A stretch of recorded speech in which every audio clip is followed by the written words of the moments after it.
দর্শক, এই মুহূর্তে আমি দাঁড়িয়ে আছি হাজারীবাগের ইসলামী আন্দোলন বাংলাদেশের গণসমাবেশের স্টেজের ঠিক সামনে।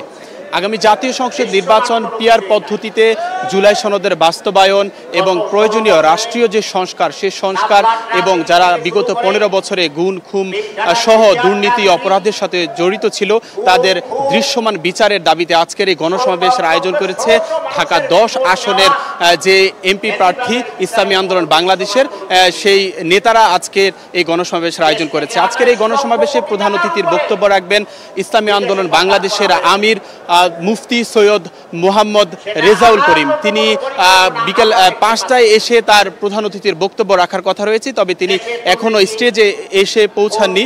কিছুক্ষণের মধ্যে তিনি এসে তার প্রধান অতিথির যে বক্তব্য তিনি দিয়ে থাকবেন। আমরা নেতা কর্মীদের সঙ্গে কথা বলেছি, তারা আমাদেরকে জানিয়েছেন যে আগামী জাতীয় যে সংসদ নির্বাচন, সেই সংসদ নির্বাচনে জুলাই সনদের বাস্তবায়ন হতে হবে এবং তারা পিআর পদ্ধতিতে নির্বাচন চাচ্ছে। তারা বলছেন যে পিআর পদ্ধতিতে যদি নির্বাচন করা হয় তাহলে যোগ্য যে প্রার্থী রয়েছে তাদের প্রত্যেকটি দলের যোগ্য প্রার্থীরাই নির্বাচিত হয়ে সংসদে যাবে, তারা প্রতিনিধিত্ব করবে। তারা বলছেন বিগত সময়ে তারা দেখেছেন যে প্রচলিত যে নির্বাচন ব্যবস্থা, সেই নির্বাচন ব্যবস্থায় নির্বাচন হলে সাধারণ মানুষ তাদের যে প্রতিনিধি, সেই প্রতিনিধি মূলত সংসদে গিয়ে তারা আসলে দেখে পড়তে পারছেন না। তারা বলছেন যে বিগত সময়ে শিল্পীরাও সংসদে গিয়েছেন। তারা বলছেন যোগ্য প্রার্থীকে নির্বাচন করার জন্য পিআর পদ্ধতি সর্বোচ্চ এবং সবচেয়ে ভালো একটি মাধ্যম বলে তারা আমাদেরকে জানিয়েছেন। তবে নির্বাচনের আগে ইসলামিক যে দলগুলো রয়েছে প্রায় সবগুলো দল চাচ্ছে পিআর পদ্ধতিতে নির্বাচন, কিন্তু এদিকে অন্য অবস্থানে রয়েছে বিএনপি। আমরা আপনাদেরকে জানিয়ে রাখি যে বিএনপি সহ তাদের সম্ভাবনা কয়েকটি দল চাচ্ছে না যে আগামী সংসদ নির্বাচন পিআর পদ্ধতিতে হোক।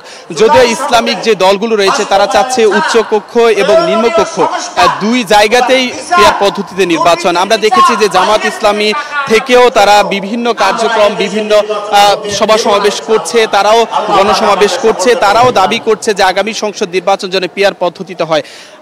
আগামী সংসদ নির্বাচনকে সামনে রেখে ইসলামিক দলগুলোর এই যে সমাবেশ এবং তাদের রাজনীতির মাঠে যে সরব উপস্থিতি, তাদের নেতাকর্মীদের উপস্থিতি, এটিকে আসলে তারা বলছেন যে কোনো মূল্যেই হোক তারা পিআর পদ্ধতিকে আসলে তারা আগামী সংসদ নির্বাচনে পিআর পদ্ধতিতে যে নির্বাচন ব্যবস্থা, সেই নির্বাচন ব্যবস্থাকে যে কোনো মূল্যে হোক তারা আন্দোলনের মাঠে থেকে সেই দাবি তারা আদায় করে নেবেন। এবং তারা বলছেন যে বিগত আওয়ামী লীগ সরকারের পতনের পর থেকে এখন পর্যন্ত তারা দৃশ্যমান কোনো বিচার দেখেননি। তারা অভিযোগ করছেন যে বর্তমান সরকার তিনি নির্বাচন নিয়ে যতটা উদ্যোগ নিচ্ছেন, নির্বাচন নিয়ে যতটা সিরিয়াস, দৃশ্যমান বিচারের ক্ষেত্রে ততটা সিরিয়াস নন বলে তারা আমাদেরকে জানিয়েছেন।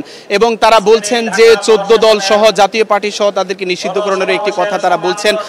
আপনারা জানেন যে গত 18 সেপ্টেম্বর বাইতুল মোকাররমের উত্তর গেটে তাদের দলের সিনিয়র নায়েবে আমির তিনিও সেখানে বলছিলেন যে পিআর পদ্ধতিতে প্রয়োজনে মানুষের গণভোটের আয়োজন করা হোক, সেখানে সাধারণ মানুষ চাচ্ছে পিআর পদ্ধতিতে নির্বাচন, তাহলে সরকার কেন সেই পিআর পদ্ধতিতে নির্বাচন দেওয়ার কথা বলছেন না, তারা এরকমটা জানিয়েছেন। তবে আমরা এখানে যারা এসেছেন দুই একজনের সঙ্গে একটু কথা বলার চেষ্টা করব যে আপনি মূলত কেন এসেছেন আজকের এই গণসমাবেশে? আমি আসছি ইসলামী আন্দোলন বাংলাদেশের পক্ষ থেকে। ইসলামী আন্দোলন বাংলাদেশ এখন বর্তমানে পিআর পদ্ধতিতে নির্বাচন চায়, সেই সমর্থনে আমরা আসছি।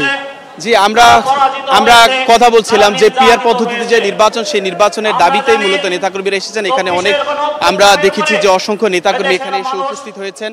স্টেজে অন্য নেতারা কথা বলছেন। আমরা জানি যদি এখানে ইসলামী আন্দোলন বাংলাদেশের যে আমির রয়েছেন তিনি এখানে আসবেন, তিনি যখন কথা বলা শুরু করবেন তখন আমরা সরাসরি আপনাদেরকে বিস্তারিত জানিয়ে দিব।